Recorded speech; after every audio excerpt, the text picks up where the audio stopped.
It was about as perfect of a day as you could get yesterday for the Arizona Diamondbacks. A shutout led by Brendan Pfaadt, who had an excellent start. A 9-run outburst from your offense, headlined by a power surge. Corbin Carroll goes yard, Josh Naylor goes yard, Pavin Smith goes yard. And on top of all of that, you take 2 out of 3 from the Baltimore Orioles and win the series. Again, about as perfect of a day as you could get for this team that now have a day off today before they will welcome in the Milwaukee Brewers over the weekend. And they're now 7-6 through the first 13 games of the season. But for the second straight game, Corbin Carroll went yard. He's up to 5 home runs in this early campaign. That is tied for the lead in the National League. He's hitting over 300. His on-base percentage is over 400. And by any metric, advanced or standard, you want to be a nerd and do the analytics, the advanced numbers, they'll paint you a very clear picture. You want to go by the standard numbers and compare Corbin Carroll to everybody else, they're going to paint the same exact picture. What does that picture show? What does that picture say? Corbin Carroll is not just in the mix, but Corbin Carroll is the front runner 13 games through the season for the National League MVP. He is having a better start to the year than he was last year. He is on pace to have better numbers than the year he won Rookie of the Year.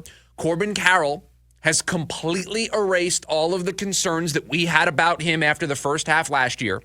He picked up where the second half left off, made those swing adjustments.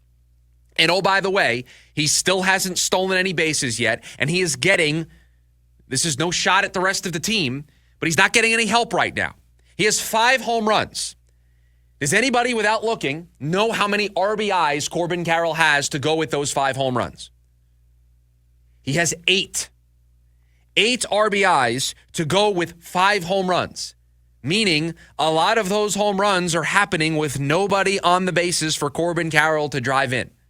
So isn't getting a ton of those RBI opportunities, isn't stealing bases yet. This is a guy that can steal 30, 40, 50 bases.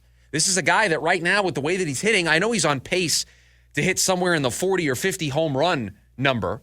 He's hit 25 home runs, I think, in his last 84 games. It's nearly a 50 home run pace over a full season. Now, I don't think Corbin Carroll all of a sudden has become a slugger and is a 40, 50 home run guy. But can he top out and hit 30, 32 home runs? Yes. I think that's absolutely on the table, especially with the hot start. It wasn't until July last year that he hit his 4th or 5th home run. He's at 5 already. It's April 10th. He is having an excellent start to this season. He is leading the charge for this offense, and he needs to be discussed as an early favorite, an early frontrunner for the NL MVP. So currently all 5 of his home runs, Chris, solo homers. Yeah, can we get somebody on the base paths for Corbin Carroll? So all 5 are solo homers, but the numbers that jump out, leads the league in slugging percentage at .740 and leads the league in OPS at 1164. Because he's getting on base, he's hitting a bunch of extra base hits, he has 5 home runs. He is, right now, through the first 13 games of the season, being exactly the player that we saw in 2023, exactly the player that we thought he was going to be last year, and the exact player that the Diamondbacks knew they had when they signed him to that big contract extension. And it's not like his home runs are, by the way, just getting over the wall. Last night's goes into the pool at 413 feet. Yeah, smashed. Down. Right? Down. So you have to get some serious power to get it out over there. He's crushing the ball. We talked about his exit velo last week on the show, and just everything looks up. The approach looks better, and it's resulting in a lot harder contact. Last night, his home run came out at 106 miles an hour. Those are numbers we're not used to seeing or weren't used to seeing last year with Corbin Carroll, and to see those up and up consistently is something to be really excited about. It is so encouraging to see him have the start to the year that he is having, because for all of the work that he did in the second half to battle back, I mean, just look at his first half numbers compared to his second half numbers last year. He worked so hard to have just a respectable number of home runs, a respectable number of RBIs, a respectable batting average. The grind that he went through. Remember, we were having conversations as Diamondbacks fans last year about whether or not this kid needed to get sent down to Reno to just reset mentally and maybe have a good week or two down there and then call him back up. That's where we were in May, in June. That's where we were pre-All-Star break last year. And yet he worked so hard to have that great second half. But unfortunately, I don't think we all were going to feel better about this, that we thought that we were past the hard part until we saw Corbin Carroll get off to a good start here in 2025, until he put those early year struggles behind him. And not just is he having a good start to 2025, not only has he put those early season struggles from last year way in the rearview mirror, he is an MVP candidate right now in the National League.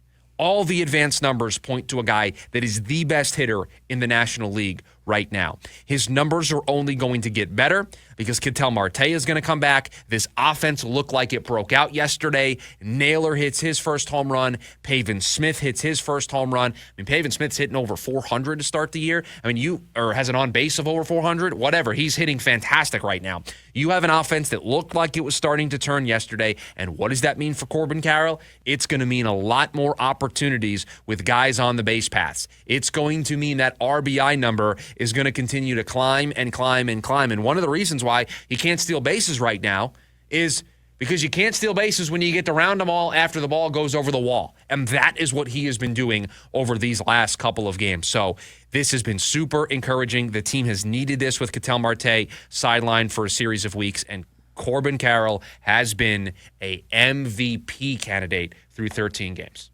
Just some interesting stuff. If you take the end of last year, so post All-Star break, they played 64 games. He had 17 home runs in that stretch. So over his last 77 games, he's hit 22 home runs. Take that number, divide it into per game, and then multiply it by 162. He's on track for, over the last 77 games, a 46 home runs a year pace. Let me just make something very clear. I don't think that's sustainable. Right. Not a 45 home run hitter, Corbin Carroll, right? But you are seeing what this pace shows me, right? What he has done over the last 70-plus games, what he has done to start this year has showed me that the work that he has put in to change his swing is leading to him being more confident.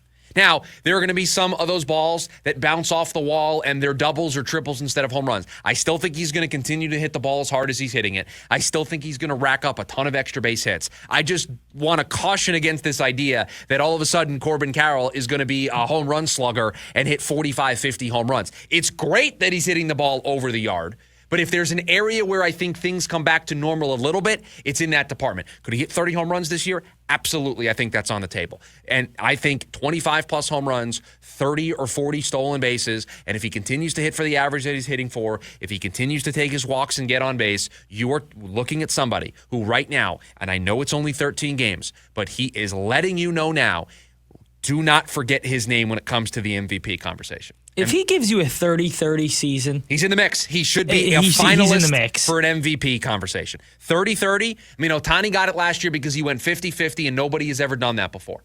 And if Corbin Carroll has a 30-30 season and hits over 300, and the Diamondbacks are relevant, and they're nipping at the heels of the Dodgers, yeah, I think you are going to see Corbin Carroll be an MVP finalist the way Ketel Marte was an MVP finalist last year. So really encouraging, and they're back in action tomorrow night against the Milwaukee Brewers.